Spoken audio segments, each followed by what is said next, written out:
नाज़रीन अस्सलाम वालेकुम। हूँ हसन परवाज़ एक नवा वीडियो के नाल अज हम गल करांगा वक्फ कानून के बारे। वक्फ कानून 2025 जो पार्लीमेंट में अप्रैल का पहला हफ्ता जिन्हें 3 ते 4 अप्रैल ना दो ऐवानामा पास हो गयो थो ते सदर जमहूरिया की तरफों उसने मंजूरी लभण पर 8 अप्रैल तो पूरा मुल्क में जो लागू हो गयो थो। या दूजी गल है जी कुछ रियासतों में सिर्फ बिल पेश होने की देर थी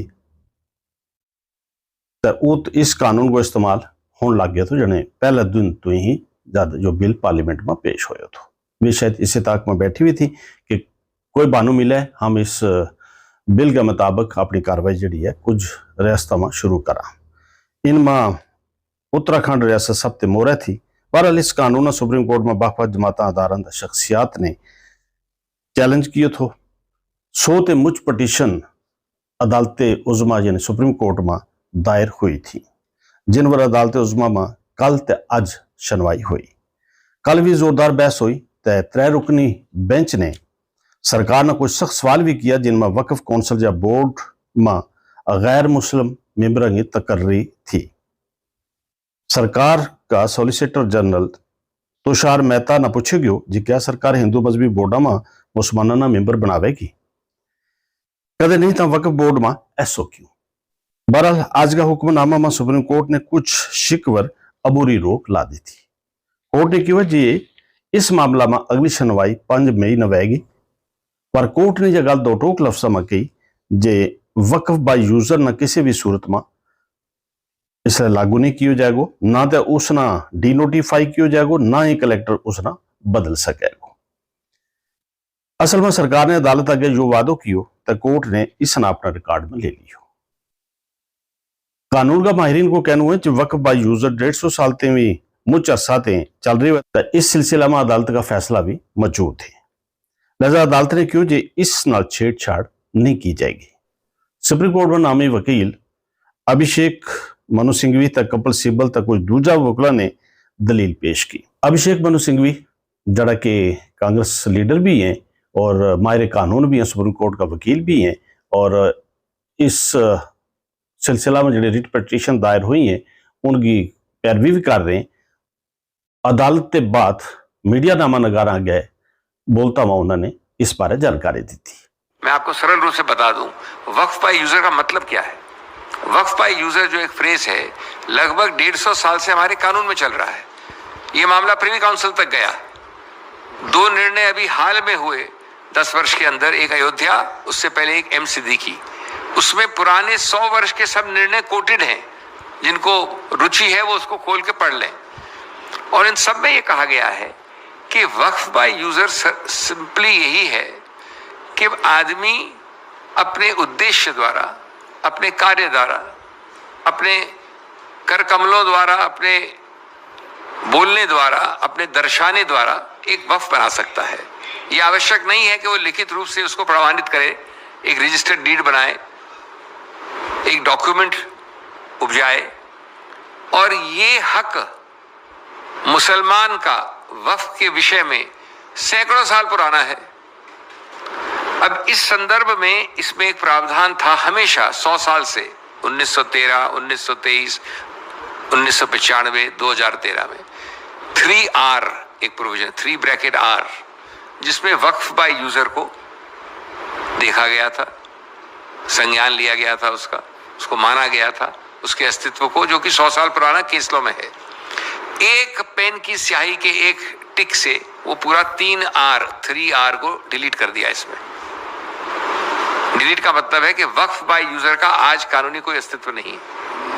अगर आप कानून को पढ़ें जैसा है आज, तो उच्चतम न्यायालय ने, हम उसका भी बहुत बहुत स्वागत करते हैं, कहा है कि अभी तक आंतरिक रूप में जो भी वक्फ हैं जो डिक्लेयर्ड हैं या रजिस्टर्ड हैं, इंक्लूडिंग एक अदर कैटेगरी यानी वक्फ बाय यूजर, वो सब में यथास्थिति यानी आज की स्थिति कानून के पहले रहेगी। इसका अंतिम निर्णय तो उच्चतम न्यायालय करेगी, लेकिन यथास्थिति कानून के लागू होने के पहले वैसी ही रहेगी। वो हैं 2 प्रावधान 9 और 14। 9 डील करता है केंद्र की काउंसिल से।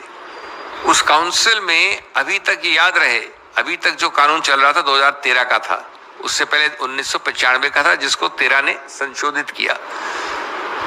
उसके भी पहले और 13 तक या अभी भी जो कानून चल रहा है, क्योंकि ये तो सिर्फ एक अमेंडमेंट है, संशोधन है, कानून अभी भी 95 वाला है, हमेशा पूर्णतया 100% मुसलमान ही वक्फ पे रह सकते थे। और इसमें कोई ऐसी आश्चर्य की बात नहीं है। हमने पार्लियामेंट में और बाहर भी कई आपको उदाहरण दिए। कर्नाटक का Hindu religious act, Jagannath temple का, माता वैष्णो देवी का, इधर अपने तिरुपति का, काशी विश्वनाथ का, सिख गुरुद्वारा एक्ट, कई हैं जिसमें ये बड़ा स्पष्ट है कि सिर्फ उसी समुदाय, उसी धार्मिक वर्ग के लोग ही उसका संचालन कर सकते हैं, और ये स्वाभाविक है, इसमें कोई नई बात नहीं है। तो ये दो प्रावधान हैं 9 और 14। इसमें पहली बार प्रावधान ये है कि संभवतः थ्योरेटिकली जहां तक काउंसिल का सवाल है तो 12-22 में से नॉन मुस्लिम हो सकते हैं। मैं आपको संक्षिप्त में बता रहा हूं कि है तो प्रावधान बड़ा लंबा चौड़ा और विकसित, लेकिन 22 टोटल हो सकते हैं, उसमें से 12 तक नॉन मुसलमान हो सकते हैं। केंद्रीय काउंसिल जो है वक्फ, जो दूसरा प्रावधान है 14 नंबर, वो बोर्ड्स के बारे में है। बोर्ड्स में 11 में से 7 नॉन मुसलमान हो सकते हैं।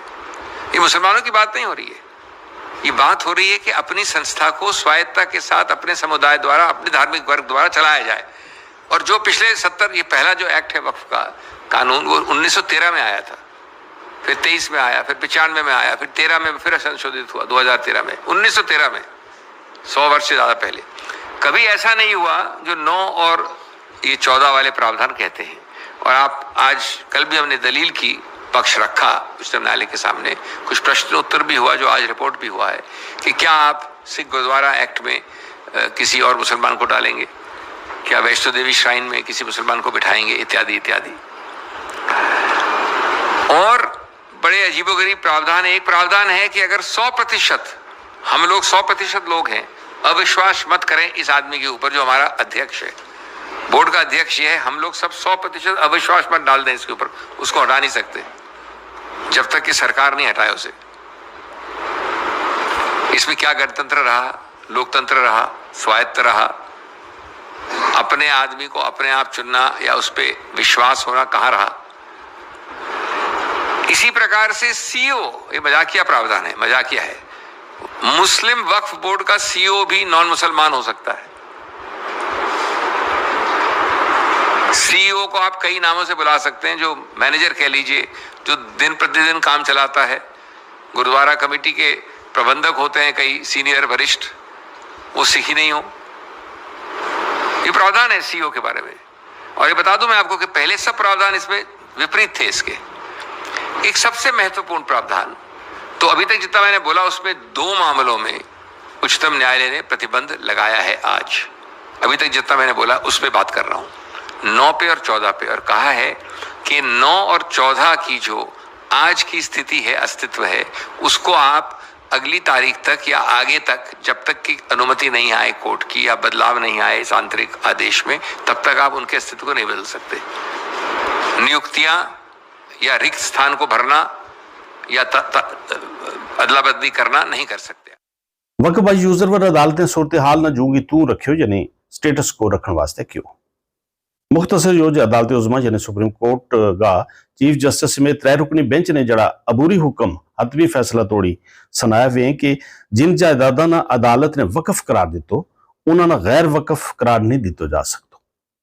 कदे किसी जमीन या जायदाद ना अदालत का फैसला के तहत वक्फ मने गयो है तो उसना हुकूमत से काई दूजी अथॉरिटी बदल नहीं सकती और उसना गैर वक्फ करार नहीं देगी और ना ही डी नोटिफाई कर सके। भावें वह जायदाद वक्फ जायदाद वे या वक्फ बाई यूजर वे या किसी और तरीका ना वक्फ की गई भी वे, कदे अदालत की तस्दीक मौजूद है तब वह जायदाद वक्फ ही समझी जाएगी। दूजी गल आज का हुक्मनामा में शामिल थी जो कलेक्टर कानूनी कार्रवाई जारी रख सके वार उस पर अमल दरामद नहीं वेको। जिला कलेक्टर इस नवा कानून के तहत कुछ कार्रवाई जारी रख सके, मसलन तहकीकात या नोटिस वगैरह, वार इन पर अमल दरामद नहीं किया जाएगा जब तोड़ी सुप्रीम कोर्ट मजीद समात के बाद कोई हतमी फैसलो नहीं ले लेती। तीजी गल यह कि वक्फ कौंसिल या वक्फ बोर्ड में काय तकर्री नहीं हो सकेगी। एक्स ऑफिशो रुकन यानी वे लोग जरा सरकारी ओहदा की वजह से इन बोर्डों में शामिल हुए, भावें वे गैर मुस्लिम हुए, जिस तरह जिला मजिस्ट्रेट वगैरह, और बाकी तमाम नामजद या मुंतखब मेंबर मुसलमान होना जरूरी है।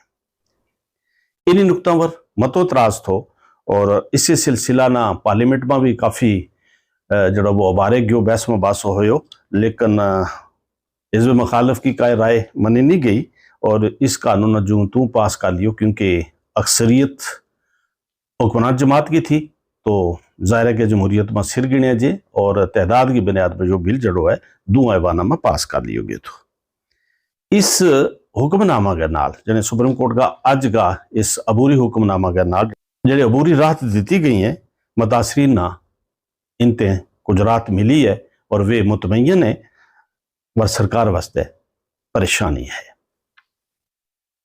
वीडियो दोस्तों में शेयर भी करियो, अपनी राय भी जरूर दियो। फिर मिला एक नवा वीडियो में, बहुत बहुत शुक्रिया।